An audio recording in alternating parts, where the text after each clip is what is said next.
যারা আজকে সবক নিতে এসেছে তামিরুল মিল্লাত মহিলা কামিল মাদ্রাসার পক্ষ থেকে আহলান ওয়া সাহলান মিন রিহাবে মাদ্রাসা তামিরুল মিল্লা আল কামিল লিন্নিসা, তাদেরকে অভিনন্দন, কনগ্রেচুলেশন, শুভেচ্ছা। তারা এই মাদ্রাসাকে পছন্দ করেছে। এই পছন্দ করার কারণে আমাদের জিম্মাদারি বেড়ে গেল, আমাদের লায়াবিলিটি বেড়ে গেল, দায়িত্ববোধ বেড়ে গেল। যারা পছন্দ করে আমাদের কাছে আসছে তাদের আসার দায়িত্ব হলো, কিন্তু এখন আমাদের দায়িত্ব অনেক বেশি। সেই জন্য আমরা তাদের জন্য অভিনন্দন জানাই, শুভেচ্ছা জানাই, আর আমরা দোয়াও চাই যেন তাদের দায়িত্ব, আমানতদারিতা, তাদের প্রত্যাশা আমরা যারা আছি পূরণ করতে পারি। আল্লাহ তাআলা তৌফিক দান করুন, আমিন। প্রিয় শিক্ষার্থীবৃন্দ, তোমরা যারা ভর্তি হয়েছ তামিরুল মিল্লায়, তামির মানে হলো গঠন, আর মিল্লা মানে জাতি। তাহলে জাতি গঠন। আজ থেকে 25 বছর আগে একটা আদর্শ, পুণ্যবান, দক্ষ, যোগ্য, প্রাজ্ঞ, অভিজ্ঞ একটি জাতি বিনির্মাণের প্রত্যয় নিয়ে তামিরুল মিল্লাত মহিলা কামিল মাদ্রাসার যাত্রা শুরু হয়েছে। তো যে জাতি পুণ্যবান হবে এবং তারা আরেকটা মানুষকে, অন্য জাতিকে ঠিক করবে, গঠন করবে, গোটা উম্মাহ নিয়ে ভাববে, শুধু ব্যক্তি না, এই চিন্তাটার থেকেই তামিরুল মিল্লাতের যাত্রা শুরু হয়েছে। এই জন্য যারা উম্মাতকে নিয়ে ভাবে, আল্লাহ তাআলা বলেছেন কুনতুম খায়রা উম্মাতিন উখরিজাত লিন-নাস তা'মুরুনা বিল মা'রুফ ওয়া তানহাউনা আনিল মুনকার। আল্লাহ উম্মাহকে লক্ষ্য করে বলেছেন তোমরাই শ্রেষ্ঠ উম্মাত, শ্রেষ্ঠ জাতি, তোমাদেরকে মানুষের কল্যাণের জন্য সৃষ্টি করে। লিন-নাস, তাফসীরে জালালাইনে বলা হয়েছে লিন-নাস লিমানফাআতিন নাস লিমানাফিইন নাস, মানুষ মানুষের উপকার করবে, এই জন্য সৃষ্টি করা হয়েছে। তোমরা মানুষকে কল্যাণের দিকে ডাকবে এবং অকল্যাণ থেকে ফিরিয়ে রাখবে।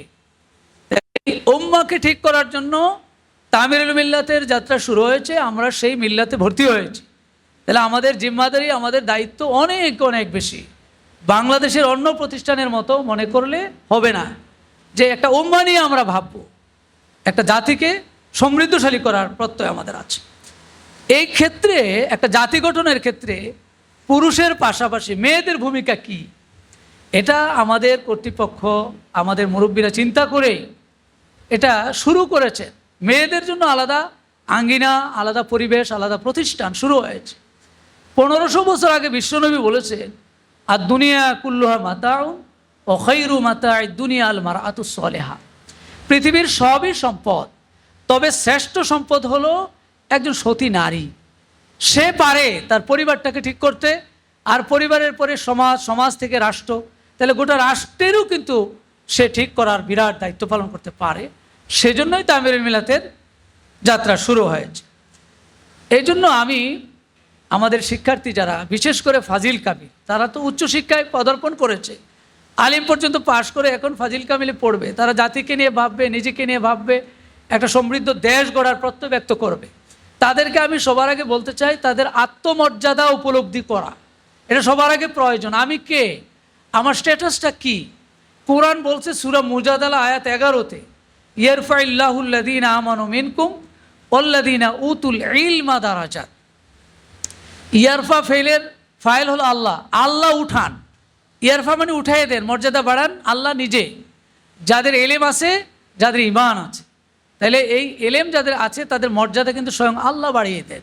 তাহলে আমি যেই রাস্তায় আছি, তোমরা যে রাস্তায় আসছো, এই রাস্তাটা কিন্তু মর্যাদার রাস্তা, সম্মানের রাস্তা। এই উপলব্ধিটা আগে মাথায় নিতে হবে। সূরা বাকারা 269-এ আল্লাহ কথা বলেছেন ইউতিল হিকমাতা মাইয়াশা, আল্লাহ যাকে চান তাকে জ্ঞান দেন। অমাইউতাল হিকমা ফাকাদ উতিয়া খায়রান কাসিরা, আর যাকে হিকমা দেওয়া হয় তাকে অনেক অনেক কল্যাণ দেওয়া হয়। তাফসীর ইবনে কাসিরে হিকমা বলা হয়েছে আর সুন্নাহ, দ্বীনের জ্ঞান। তাফসীর কুরতুবী বলেছেন এখানে হিকমা মানে হলো আল ফিকহু ফিদ্দীন, দ্বীনের গভীরতা। তাহলে এর মধ্যে কিন্তু কল্যাণ আছে। আমাকে এটা সবার আগে মাথায় আনতে হবে যে আমার মর্যাদাটা আল্লাহ নিজে বাড়িয়ে দিয়েছেন। রাসূলুল্লাহ সাল্লাল্লাহু আলাইহি ওয়াসাল্লাম হাদিসে বলেছেন ইন্নাল মালাইকা লাতাদাউ আজনিহাতাহা লিতালিবিল ইলম, যে জ্ঞানের অন্বেষণে বের হয়ে গেল, ফেরেশতারা পাখা বিছিয়ে দেন, তার চলার পথে পাখা বিছিয়ে দেন।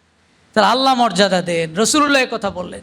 তাহলে এর চেয়ে সেরা পথ, সেরা জায়গার কিছু আছে বলে মনে হয় না। এখন আমরা আসলাম, ভর্তি হলাম, তামিরুল মিল্লাতের আঙ্গিনায় আসলাম বড় প্রত্যাশা নিয়ে। কি শিখবো? সবার আগে কোরআন এবং হাদিস। কোরআন এবং হাদিসের জ্ঞান আমাদের হৃদয়কে আলোকিত করবে। সূরা জুমারের 23 নম্বর আয়াতে আল্লাহ বলছেন, আল্লাহু নাজ্জালা আহসানাল হাদিস কিতাবাম মুতাশাবিহাম মাসানিয়া তাকশাইরু মিনহু জুলুদুল লাযিনা ইয়াখশাউনা রাব্বাহুম সুম্মা তালিনু জুলুদুহুম ওয়া কুলুবুহুম ইলা যিকরিল্লাহ। পৃথিবীতে যত কথা আছে সবচেয়ে সেরা কথা হলো আহসানুল হাদিস, মানে সবচেয়ে সুন্দর কথা, সব সুন্দর বাণী আল্লাহ যেটা নাজিল করেছেন। কি হবে সেটা শিখলে? তালিনু জুলুদুহুম ওয়া কুলুবুহুম ইলা যিকরিল্লাহ। জুলুদ হলো চামড়া, কুলুব হলো অন্তর। চামড়া এবং অন্তর দুটোই লানা ইয়ালিনু তালিনু, তালিনু মানে নরম হবে, আলোকিত হবে, পরিতৃপ্ত হবে, প্রশান্ত হবে। তাহলে কোরআনের জ্ঞানটা ভিতরে ঢুকে গেলে হৃদয়টা আলোকিত হয়, প্রশান্ত হয়। এজন্য আল্লাহ অন্য আয়াতে বলেছেন, অমা আতাকুমুর রাসূলু ফাখুযুহু অমা নাহাকুম আনহু ফান্তাহু। রাসূল তোমাদের জন্য যা নিয়ে এসেছে তাকড়ে ধরো, যা বারণ করেছেন তা ছাড়ো, পরিত্যাগ করো। তাহলে সেখানে আমাদের গবেষণার মূল কেন্দ্র হবে কোরআন এবং হাদিস। এরপরে নেতৃত্বের গুণ, নৈতিকতার গুণটা প্রয়োজন। আমরা জ্ঞান অর্জন করব, অনেক জ্ঞানী, বিশাল জ্ঞানের বাহারুল উলুম, কিন্তু সেই বাহারুল উলুম জ্ঞানের সমুদ্র যারা, তারাও দেখা যায় অন্যায় করে, অন্যায়ের কাছে মাথা নত করে অপরাধ করে ফেলতেছে। আবার অনেক বড় ডিগ্রি আছে, সেও দেখা যায় যে অন্যায় লিখন লিখে মানুষকে আসামি বানাইয়া দেয়, অপরাধী বানাইয়া দেয়, নিরপরাধ মানুষ। তাহলে তার জ্ঞানটা হয়নি। এই জন্য রাসূলুল্লাহ সাল্লাল্লাহু আলাইহি ওয়াসাল্লাম বলেছেন, ইন্নাল মুমিন লা ইউদরিক মিন হুসনি খুলকিহি দারাজাতা সাইমিল লাইলি ওয়া কাইমিন নাহার, কাইমিল লাইলি ওয়া সাইমিন নাহার। একজন ব্যক্তি, একজন মুমিন তার সুন্দর চরিত্রের মাধ্যমে দিনে রোজা পালনকারী, রাতে ইবাদতকারীর সমান মর্যাদা লাভ করে ফেলে। তার চরিত্রটা যদি ঠিক হয়ে যায়, তাহলে ইলমের পাশাপাশি চরিত্র যদি হয়, তাহলে আমরা সফল হতে পারবো, দেশটাকে পরিচালনা করতে পারবো। সেজন্য আমি তোমাদেরকে, যারা ভর্তি হয়েছো, তোমরা যারা আজকে এসেছো, কথা শুনছো, আমরা হুজুরের জবান থেকে আমরা সবক গ্রহণ করব, কথা শুনবো। নিয়মিত ক্লাসে আসতে হবে। এই ক্লাসে না আসার একটা টেন্ডেন্সি, ফাজিল কামিল উঠলেই মাথায় আসে। এটা কে মাথায় দেয় আমরা জানি না, আমরা তো বারবার বলি ক্লাসে আসার জন্য। তো তুমি যদি নিয়মিত আসো তাহলে কিছু অর্জন হবে। রাসূলুল্লাহ সাল্লাল্লাহু আলাইহি ওয়াসাল্লাম বলেছে, রাসূলকে জিজ্ঞাসা করা হলো, হুজুর আইউল আমাল আহাবু ইলাল্লাহ, আল্লাহর কাছে সবচেয়ে প্রিয় আমল কোনটা? রাসূলুল্লাহ জবাব দিলেন যে আদওয়ামুহা ওয়াইন কাল্লা, যে কাজটা নিয়মিত করা হবে সেটা কম হলেও আল্লাহর কাছে প্রিয়। তাই তুমি নিয়মিত আসো, একটা শব্দ শিখো, 5টা শব্দ শিখো। আমার বিশ্বাস বছর শেষে তোমার সমৃদ্ধ হবে, জ্ঞানের সমৃদ্ধ হবে, শয়তানের আক্রমণ থেকে বাঁচা যাবে। এই জন্য আমি বলতে চাই যে মেহেরবানি করেই বললাম যে তোমাদেরকে এখন রিকোয়েস্ট করা ছাড়া আমাদের উপায় নেই। এখন আমরাই খুঁজি তোমাদেরকে, কারণ আমরা আজকে 200 জন, আমার ভর্তি হওয়া 200, আমার একটা টার্গেট ছিল যে কমপক্ষে 100 পার হবে।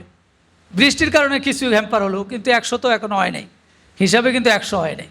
তাহলে এই জন্য আজকে এত বড় একটা বরকতি দিনে তোমরা সবাই আসতে পারোনি, যারা আসছো তাদেরকে মোবারকবাদ। যারা এখনো আসতে পারেনি তাদেরকে আমাদের মেসেজগুলি তোমরা পৌঁছাবে। তোমাদেরকে আমি ক্লাসে আসার আবেদনটা করি বিশেষ করে। আর আরবিটা ধরো, একটু আরবিটা ধরো। ফাজিল কামিলে আরবি ভালো না পারলে, এখন ফাজিলে 700 বিষয়, আগে 400 ছিল, এখন 700 হয়ে গেছে। অনার্সে তো আরও বেশি, কামিলেও বেশি, কামিলেও 700, আগে ছিল 400। তাহলে এই যে সিলেবাস বেড়েছে, সমৃদ্ধ হয়েছে, টার্গেট ছিল যে তারা যেন বেশি পড়ে। এই জন্য আসো, আমরা সিদ্ধান্ত নেই, আমরা ক্লাস গ্রহণের সিদ্ধান্ত নিয়েছি, রুটিন রেডি হয়েছে, তোমরা নিয়মিত আসবে। আমরা আশা করি, প্রত্যাশা করি তামিরুল মিল্লাত যে লক্ষ্যে প্রতিষ্ঠিত হয়েছে সেই লক্ষ্য বাস্তবায়নে আমরা সক্ষম হব। আল্লাহ তাআলার কাছে সাহায্য চাই। আমাদের শ্রদ্ধেয় প্রধান অতিথি, আমাদের উস্তাদ হুজুর কষ্ট করে এসেছেন, অনেক আগে হুজুর এসেছেন এবং সময় দিচ্ছেন, আমাদেরকে পরামর্শ দিচ্ছেন। আমরা বিশেষভাবে দোয়া করি আল্লাহ তাআলা হুজুরের হায়াতে তৈয়বা দান করুন। আমি সেই দোয়া প্রত্যাশা রেখেই আমার কথা শেষ করছি।